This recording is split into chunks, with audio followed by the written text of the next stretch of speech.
Hello तो दोस्तों, कैसे हो आप सभी लोग। एक बार फिर से आप सभी का स्वागत है सक्सेस स्टडी सेंटर में। मैं आपका भाई सरजीत यादव।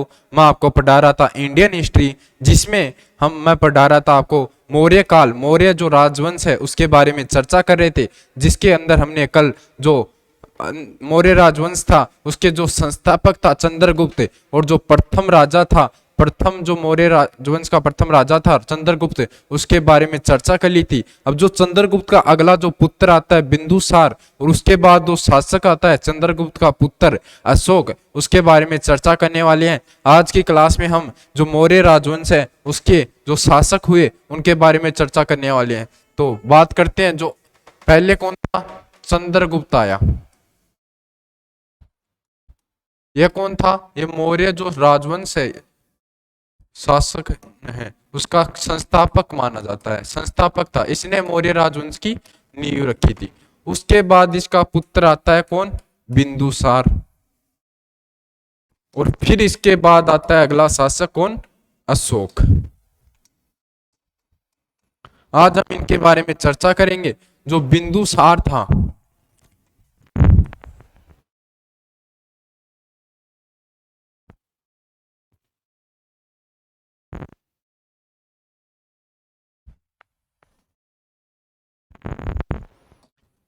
का शासक कौन हुआ?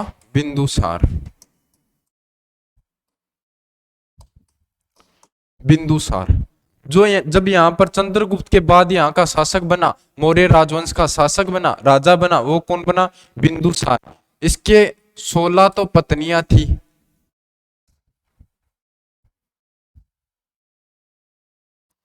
16 पत्नियां थी।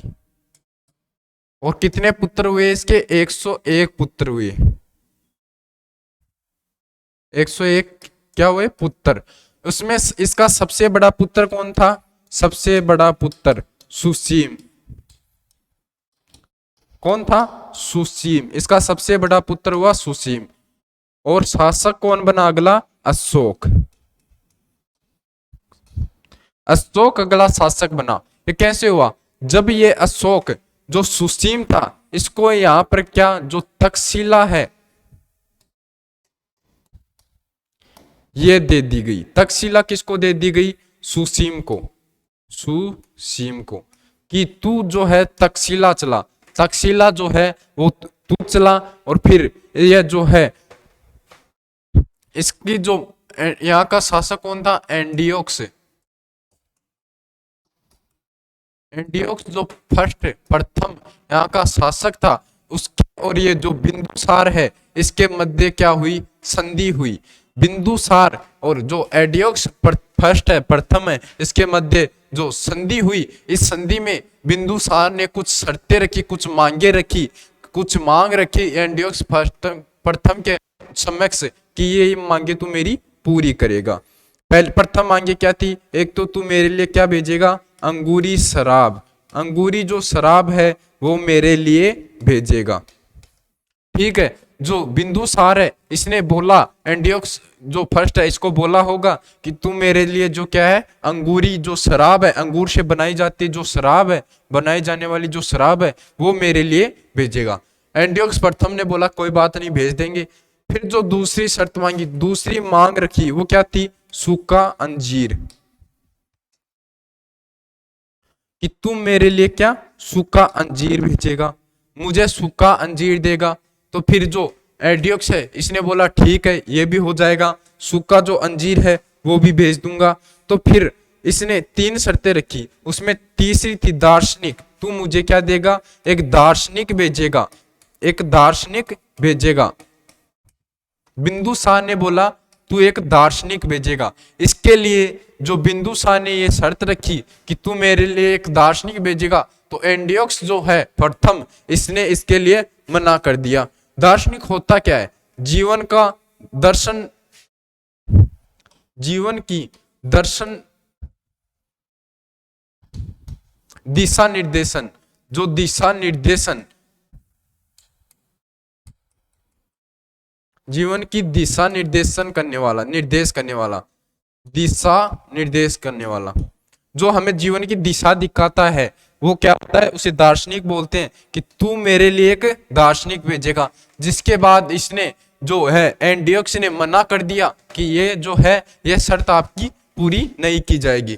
ठीक है, फिर इसकी एक अच्छी बात क्या है, इसमें 500 लोगों की, जो 500 लोग हैं उनकी क्या रहती थी, जो मंत्री परिषद था 500 लोगों का क्या था, इसके शासनकाल में क्या था, 500 लोगों का मंत्री परिषद था, लोगों का मंत्री परिषद था।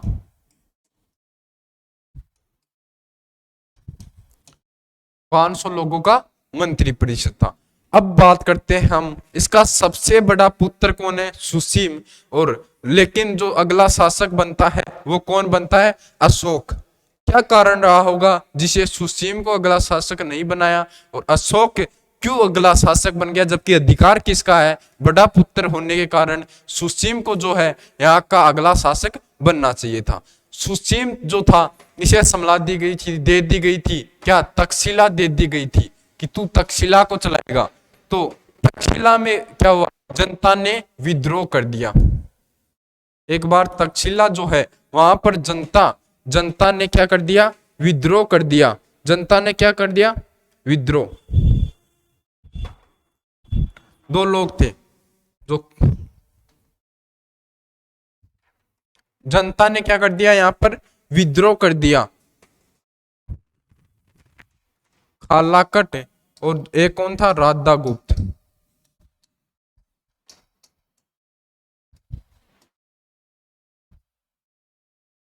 राधागुप्त ये तो जो था ये था सुसीम की तरफ, सुसीम की तरफ था। और ये किसकी तरफ, अशोक की तरफ था। ठीक है, ये ध्यान में रखना, कोई इंपॉर्टेंट नहीं। तो यहां पर जनता ने क्या कर दिया, जो जनता थी उसने उन्होंने विद्रोह कर दिया। जनता ने यहाँ पर विद्रोह कर दिया। तो जनता ने जब विद्रोह किया, जब यहाँ के शासक जो राजा बिंदुसार को पता चला कि जो यहाँ पर तक्षशिला के जो शासक हैं, जो तक्षशिला जिसको दे रखी है सुसीम, वहां पर क्या हो गया, जनता ने विद्रोह कर दिया। तो यहाँ से बिंदुसार ने जो था कौन, अशोक को आदेश दिया कि तू जाएगा कहां पर, तक्षशिला, यहां पर जाएगा और जो ये विद्रोह है इसको शांत करेगा। तो जो अशोक था वो गया कहां पर, तक्षशिला। उसने जनता से बात की कि भाई कारण क्या है, आप राजा से ऐसे जो विरोध क्यों कर रहे हो, राजा से क्या दिक्कत है। तो फिर जो जनता थी उन्होंने बोला न तो हमें शासक से विरोध कोई दिक्कत, ना शासन से, जबकि दिक्कत है जो यहाँ का जो मंत्री परिषद है, जो मंत्री परिषद है यहाँ का, हमें उससे शासन। फिर कैसे भी करके जो अशोक था उसने ये जो विद्रोह था यहाँ पर जो तक्षशिला में जो विद्रोह हुआ था उसको बंद कर दिया। ठीक है, इसको बंद करने के बाद फिर टाइम गुजरता गया, फिर एक बार फिर से यहाँ पर जो जनता के द्वारा विद्रोह किया गया। ठीक है, फिर यहाँ पर जनता का द्वारा विद्रोह किया गया। फिर जो ये था राधागुप्त ये जो इसका जो शासक था बिंदुसार ने फिर से जो अशोक है उसको आदेश दिया कि तू भाई फिर से जा और जो वहां पर तक्षशिला में जो विद्रोह हो रखा है, जनता ने विद्रोह कर रखा है, उसको फिर से शांत कर। क्योंकि जो बिंदुसार था इसको जो अशोक है उस पर यकीन था कि ये काम कौन कर सकता है, सिर्फ अशोक ही कर सकता है। क्योंकि जो ये था सुसीम, ये तो वहां का फिलहाल शासक था, इससे तो कुछ हो नहीं रहा था। तो फिर अशोक गया, अशोक को फिर आदेश दिया, किसने, जो राधागुप्त है इसने आदेश दिया कि तू फिर से यहाँ पर जा। तो फिर से ये यहाँ पर गया और फिर ये हुआ नहीं हुआ कुछ पता नहीं, इसका कोई उल्लेख नहीं मिलता। फिर ये चला गया पाटलिपुत्र, जो अशोक है यहाँ से सीधा चला गया कहां पर, पाटलिपुत्र चला जाता है, पाटलिपुत्र। फिर अशोक पाटलिपुत्र चला जाता है। उसी समय जो ये है बिंदुसार, इसने बोला कि तुझे तो मैंने वहां पर भेजा था कि जो तक्षशिला में जो विद्रोह चल रहा था, जनता का जो विद्रोह कर रही थी वहां पर भेजा था, लेकिन तू कहां पर आ गया, जो यहाँ पर आ गया। तो उसी समय इसकी मृत्यु हो जाती है और फिर वहां का राजा किसे घोषित कर दिया जाता है, अशोक को वहां का राजा बना दिया जाता है। अशोक को वहां का राजा बना दिया जाता है। अशोक को राजा तो कब बनाया जाता है, 269 में, 269 ईसा पूर्व है। अशोक को वहां का शासक बना दिया गया, अशोक को शासक बना दिया गया। फिर ये बात पता चली किसको, सुसीम को ये बात पता चली कि मैं तो बड़ा पुत्र हूं, मुझे राजा नहीं बनाया गया, और किसको, अशोक को राजा बना दिया गया। ठीक है, फिर इन्होंने एक षड्यंत्र रचा कि ये जो सुसीम है वो तक्षशिला से निकलकर कहाँ आया, कि चलते हैं जो यहाँ पर आ गया, तो यहाँ पर बीच में कोई खाई खोद रखी थी इन्होंने, कोई षड्यंत्र रच रखा था, इसमें गिरकर किसकी मृत्यु हो गई, ये सुसीम की यहाँ पर मृत्यु हो गई। फिर जो है इसको शासक तो कब बनाया गया, 269 में, और ये राज्याभिषेक तो 269 में, और ये राजा कब बना, 273 में ईसा पूर्व। ये जो 4 साल लगे, 4 साल तक क्या घपला हुआ होगा, इन्होंने इसके जो बाकी 100 भाई तो और बचे ना, एक ही तो मरा है, सुसीम मरा, कुछ इसके विरोधी भी होंगे, इससे बड़े भी होंगे, अभी ये पता नहीं जो अशोक था वो कौन से नंबर का था, तो इन्होंने भी विरोध किया होगा। तो कुछ बताया जाता है कि जो अशोक है इनमें से कुछ अपने भाइयों को मारकर क्या बना था, शासक बना था, इसीलिए इसको 4 साल लग गए थे वहां का शासक बनने में, जबकि इसका राज्याभिषेक 269 में कर दिया गया था, और शासक कब बना था, 273 में। ठीक है, अब वहां का शासक कौन बन गया, वहां का शासक बन गया अशोक।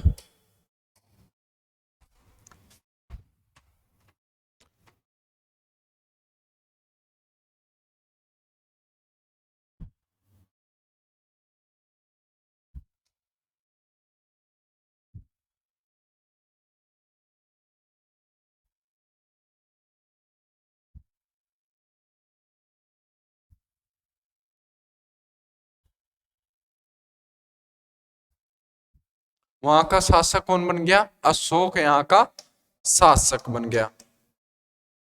269 में इसका राज्याभिषेक हुआ, जबकि शासक 273 में, 273 में यहाँ का शासक बना। ठीक है, इसके बाद अशोक यहाँ का शासक बना।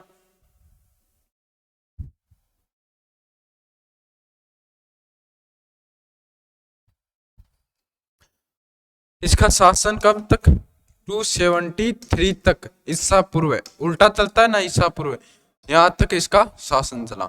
अब बात करेंगे हम अशोक के बारे में, चर्चा करते हैं। अशोक जो शासक बना, बताया जाता है कि इसका धर्म कौन सा था, जो ये बिंदुसार था, अशोक था, इसका धर्म कौन सा था, बौद्ध धर्म था, बौद्ध धर्म, अशोक ने बौद्ध धर्म अपनाया था। और जो बिंदुसार था इसने ब्राह्मण धर्म, बिंदुसार ने तो ब्राह्मण धर्म अपनाया था, और जो अशोक था इसने जो बौद्ध धर्म अपनाया था। ठीक है,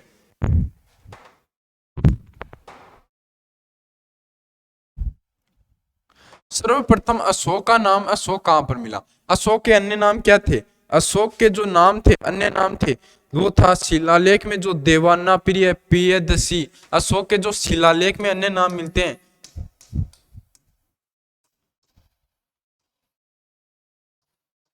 अन्य नाम कौन कौन से मिलते हैं, देवाना प्रिय, देवादशी, और क्या क्या मिलते हैं, देवाना प्रिय, प्रियदसी, मगधीराज, प्रियदसी, मगधीराज। अब क्या पता चलेगा कि कौन मगधीराज, इसका शिलालेख में नाम मिला कि मैं मगधीराज, मगधीराज, तो मगधीराज तो बहुत हुए, जैसे जो ये था बिंदुसार, ये मगध का राजा था, ये भी शासक था। इसके बाद इसका जो पिता था चंद्रगुप्त, यह भी मगध का शासक था। इसके बाद में पता चलता है कि ये जो मगधीराज नाम है वो किसका है, अशोक का है। जो अशोक का अशोक नाम कहां पर मिला, जो मास की अभिलेख, सर्वप्रथम अशोक का अशोक नाम कहां पर मिला, यह इंपॉर्टेंट है, मार्च की अभिलेख में, मार्च के अभिलेख में ही अशोक का सर्वप्रथम अशोक नाम मिला था। उससे पहले मिला शिलालेखों में देवाना प्रिय, प्रियदसी, मगधीश, मगधीश ये नाम मिला, जबकि सर्वप्रथम अशोक का अशोक नाम कहां पर मिला, मास की अभिलेख में। ठीक है, फिर हम चर्चा करते हैं अशोक के जो शिलालेख मिले हैं, शिलालेख कितने मिले हैं, शिलालेखों की संख्या है 14। अशोक के क्या मिले हैं? शिलालेख, स्तंभ लेख,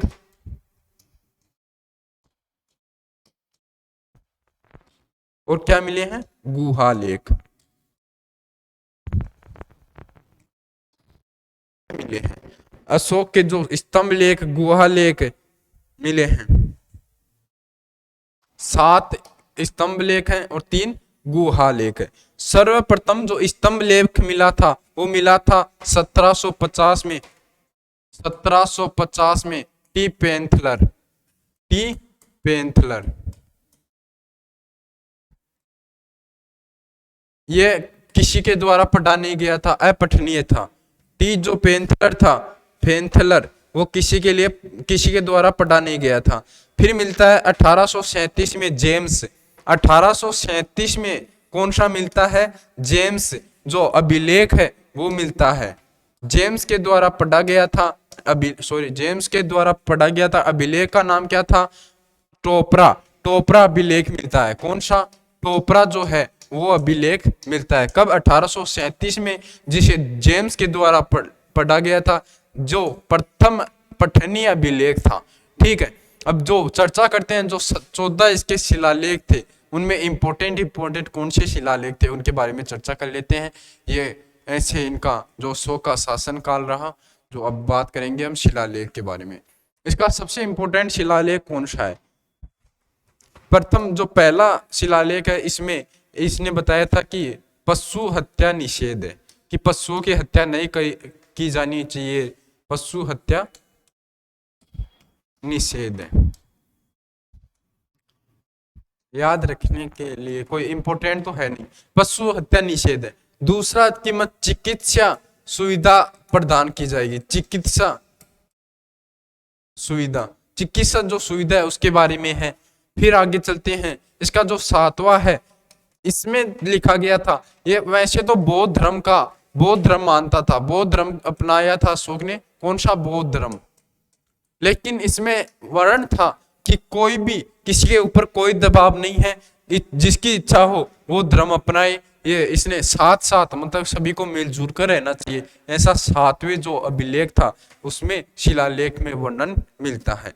फिर आते हैं जो 13वां था, 13वां अभिलेख था शिलालेख, 13वां जो शिलालेख है उसमें वर्णन मिलता है कालिंग का जो युद्ध हुआ, कालिंग का युद्ध हुआ, उसके बारे में जो वर्णन मिलता है वो मिलता है 13वां अभिलेख में। 13वां जो शिलालेख है उसमें इस कालिंग युद्ध का वर्णन मिलता है। जो कालिंग है वो कहाँ पर है दोस्तों? वो है उड़ीसा में। उड़ीसा में जो युद्ध हुआ उसका वर्णन मिलता है। 261 ईसा पूर्व में हुआ, 261 ईसा पूर्व में ये युद्ध हुआ। और जो शासक था यहाँ का कौन था?